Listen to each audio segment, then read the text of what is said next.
BPL ২০২৫ চিটাগংকে হারিয়ে সবার আগে ফাইনালে বরিশাল।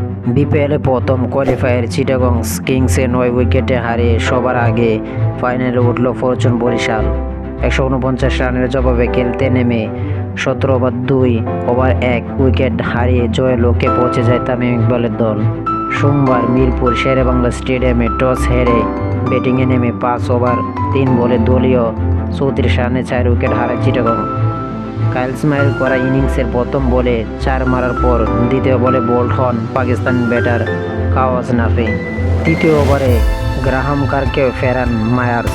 চতুর্থ ওভারে মোহাম্মদ আলীর শিকার হয়ে আউট হন অধিনায়ক মোহাম্মদ মিথুন। ক্রিজে মৃত হতে পারেনি হায়দার আলীও, ৭ রান করে ফেরেন ইবাদত হোসেনের বলে। তবে শুরু সেই বিপর্যয়ের পর দ্রুতই হাল ধরেন পারভেজ হোসেন ইমন ও শামীম হোসেন পাটোয়ারি।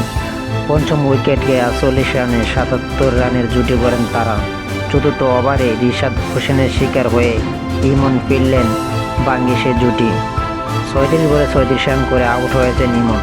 ইমনের বিদায়ের পর একাই লড়াই করেছেন শামীম। দলীয় ১৪৪ রানের মোহাম্মদ আলীর বলে রিভার্স কুক করতে গিয়ে ইবাদত হোসেনের হাতে ক্যাচ দেন বাঁহাতি ব্যাটার।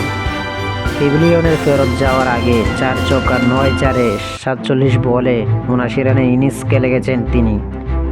চিটাগংয়ের হয়ে এদিন ৫ উইকেট নিয়েছেন মোহাম্মদ আলী, আর ৪টি উইকেট নিয়েছেন ১৯তম ওভারে। ২ উইকেট পেয়েছেন কাইল মায়ার্স, ১টি করে উইকেট পেয়েছেন ইবাদত হোসেন ও রিশাদ হোসেন। জবাবে খেলতে নেমে ভালো শুরু করে বরিশাল। দলীয় ৫৫ রানে তামিমের উইকেটের পতন হয়, তিনি ১৯ রানে আউট হন। পরে বাকি পথ ডেভিড মালানকে নিয়ে পাড়ি দেন আরেক ওপেনার তৌহিদ হৃদয়। ৮২ রানে অপরাজিত ছিলেন তিনি, আর ৩৪ রানে অপরাজিত ছিলেন মালান।